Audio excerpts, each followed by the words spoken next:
आकाशवाणी लखनऊ से प्रस्तुत हैं प्रादेशिक समाचार।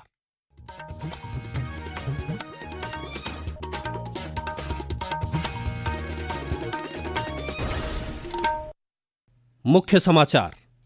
प्रधानमंत्री नरेंद्र मोदी कल लखनऊ और प्रयागराज समेत देश के 45 जगहों पर आयोजित रोजगार मेले को वर्चुअली करेंगे संबोधित।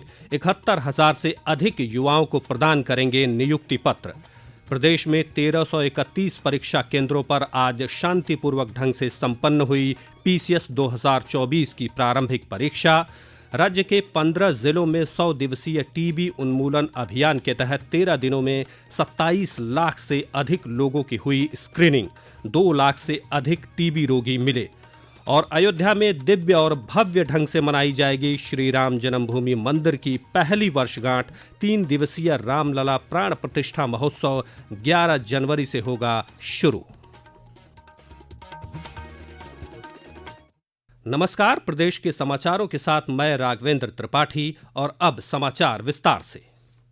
प्रधानमंत्री नरेंद्र मोदी कल सुबह 10:30 बजे वीडियो कॉन्फ्रेंसिंग के जरिए प्रदेश के 2 स्थानों लखनऊ और प्रयागराज समेत देश के 45 जगहों पर आयोजित रोजगार मेलों में केंद्र सरकार के विभागों और संगठनों में नवनियुक्त भर्तियों के लिए 71,000 से अधिक नियुक्ति पत्र प्रदान करेंगे।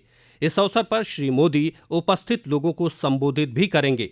देश भर से चयनित नए कर्मचारी गृह मंत्रालय, डाक विभाग, उच्च शिक्षा विभाग, स्वास्थ्य और परिवार कल्याण मंत्रालय, वित्तीय सेवा विभाग सहित विभिन्न मंत्रालयों और विभागों में शामिल होंगे। पेश है एक रिपोर्ट।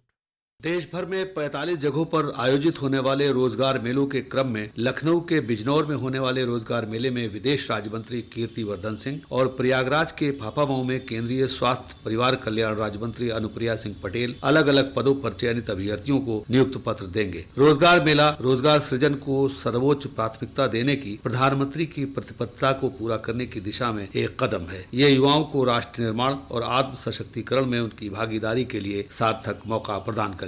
आकाशवाणी समाचार कक्ष से फजल इनाम।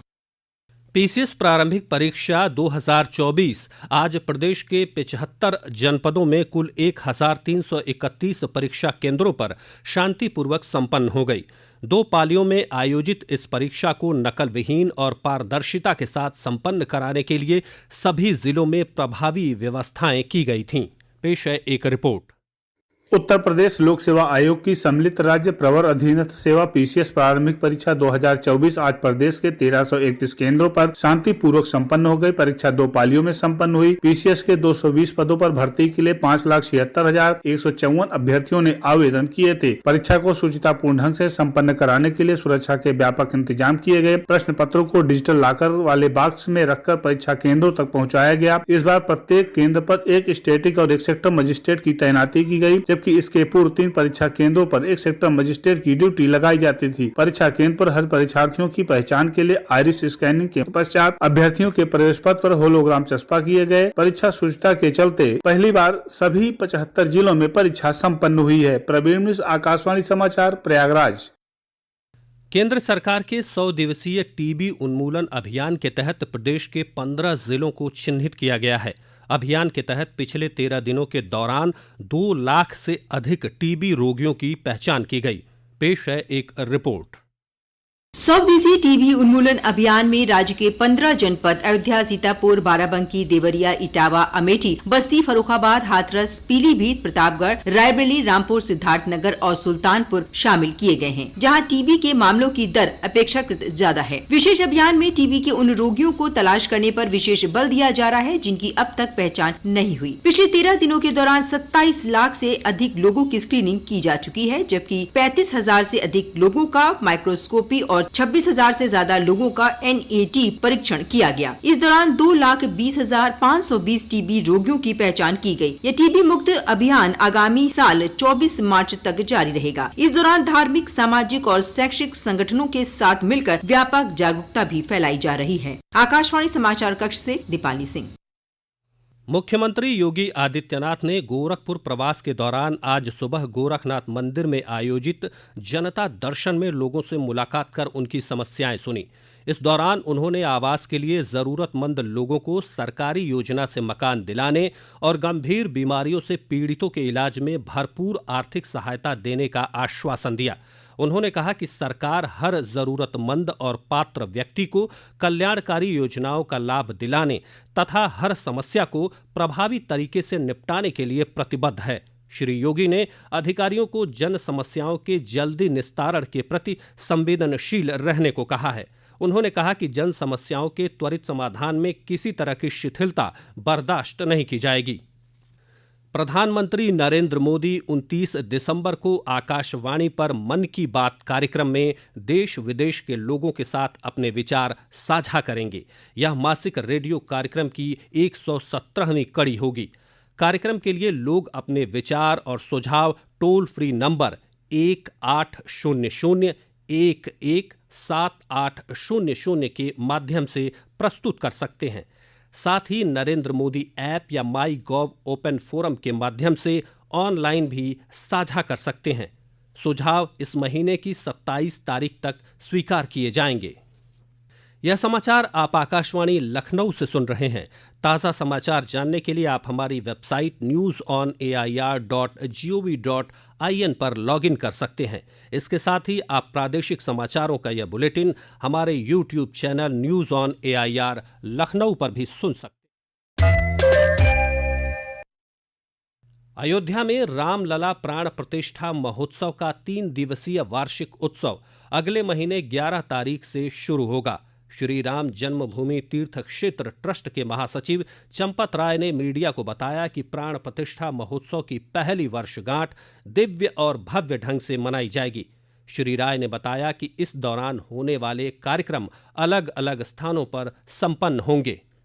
प्रतिष्ठा का पहला वर्ष पौष शुक्ल द्वादशी 11 जनवरी 3 दिन का कार्यक्रम करेंगे। 11 जनवरी, 12 जनवरी, 13 जनवरी 5 अलग अलग स्थानों पर कार्यक्रम होंगे। पहला स्थान है यज्ञ मंडप, इसमें जनता नहीं जा पाएगी, जिसको हम बुलाएंगे वही आ पाएगा। दूसरा स्थान है राम जन्मभूमि मंदिर के अंदर के हिस्से, वहाँ भी कोई अन्य नहीं जा पाएगा। और तीसरा स्थान है यात्री सुविधा केंद्र और चौथा स्थान है अंगद टीले का प्रांगण। श्री राय ने इस महीने के आखिर तक श्री राम जन्मभूमि परिसर में राम मंदिर सहित सभी 18 मंदिरों के पूरे होने का दावा भी किया। उन्होंने बताया कि इस साल लगभग 3 करोड़ श्रद्धालु रामलला के दर्शन कर चुके हैं। वार्षिक उत्सव के दौरान भगवान श्री राम के जीवन पर आधारित आध्यात्मिक विषयों पर प्रवचन और सांस्कृतिक कार्यक्रम होंगे। अगले महीने प्रयागराज में शुरू होने वाले महाकुंभ के लिए प्रभावी व्यवस्थाएं की जा रही हैं। इस विश्व स्तरीय धार्मिक सांस्कृतिक आयोजन को भव्य और दिव्य बनाने के लिए अनेक कदम उठाए जा रहे हैं। इसी क्रम में लखनऊ प्रयागराज मार्ग को बटरफ्लाई लाइटिंग से सजाया जाएगा। 13 जनवरी से 26 फरवरी तक आयोजित महाकुंभ में जाने वाले श्रद्धालुओं, पर्यटकों और खास मेहमानों को मुख्य मार्गों तथा चौराहों पर मनुहारी लाइटों की सजावट देखने को मिलेगी। मंडलायुक्त डॉक्टर रोशन जैकब ने मीडिया को बताया कि महाकुंभ के सिलसिले में लखनऊ मंडल में सभी जरूरी व्यवस्थाओं को दुरुस्त किया जा रहा है।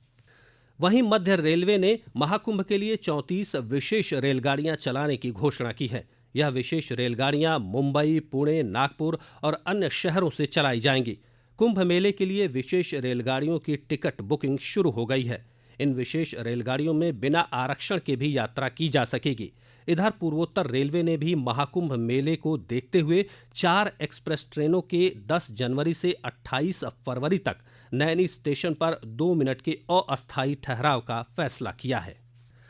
प्रसार भारती के चेयरमैन और क्रिकेट एसोसिएशन लखनऊ के अध्यक्ष नवनीत सहगल ने कहा है कि केंद्र सरकार खेलों को प्रोत्साहित करने के लिए हर तरह की सहायता उपलब्ध करा रही है। श्री सहगल आज लखनऊ में महिला क्रिकेट लीग में विजेताओं को पुरस्कार देने के बाद खिलाड़ियों को संबोधित कर रहे थे। उन्होंने युवाओं, विशेष रूप से महिलाओं को अपनी खेल प्रतिभा निखारने का आह्वान किया। प्रतिभाएं हमारी जो हैं वो समाज में हर एक वर्ग में हैं और महिलाएं चूंकि आधे से आधे के आसपास हैं पूरी जनसंख्या की हमारी। जो महिलाओं की प्रतिभा है वो अभी तक छुपी रहती है, उसको आगे लाना बहुत जरूरी है। आप आगे आए, आप में जो प्रतिभाएं हैं उसका भी तो देश की प्रगति में उसका भी उपयोग होना चाहिए। सरकार इस समय खेलों पे बहुत जोर दे रही है, बहुत प्रोत्साहन भी दे रही है। तो ऐसे में हमारे जो बच्चे हैं वो आगे आए, खेलें। और अंत में मुख्य समाचार एक बार फिर। प्रधानमंत्री नरेंद्र मोदी कल लखनऊ और प्रयागराज समेत देश के 45 जगहों पर आयोजित रोजगार मेलों को वर्चुअली करेंगे संबोधित। 71,000 से अधिक युवाओं को प्रदान करेंगे नियुक्ति पत्र। प्रदेश में 1331 परीक्षा केंद्रों पर आज शांतिपूर्वक ढंग से संपन्न हुई पीसीएस 2024 की प्रारंभिक परीक्षा। राज्य के 15 जिलों में 100 दिवसीय टीबी उन्मूलन अभियान के तहत 13 दिनों में 27 लाख से अधिक लोगों की हुई स्क्रीनिंग। 2 लाख से अधिक टीबी रोगी मिले। और अयोध्या में दिव्य और भव्य ढंग से मनाई जाएगी श्री राम जन्मभूमि मंदिर की पहली वर्षगांठ। 3 दिवसीय रामलला प्राण प्रतिष्ठा महोत्सव 11 जनवरी से होगा शुरू। इसी के साथ प्रादेशिक समाचारों का यह बुलेटिन समाप्त होता है। अगला बुलेटिन रात 8 बजे FM पर प्रसारित किया जाएगा। नमस्कार।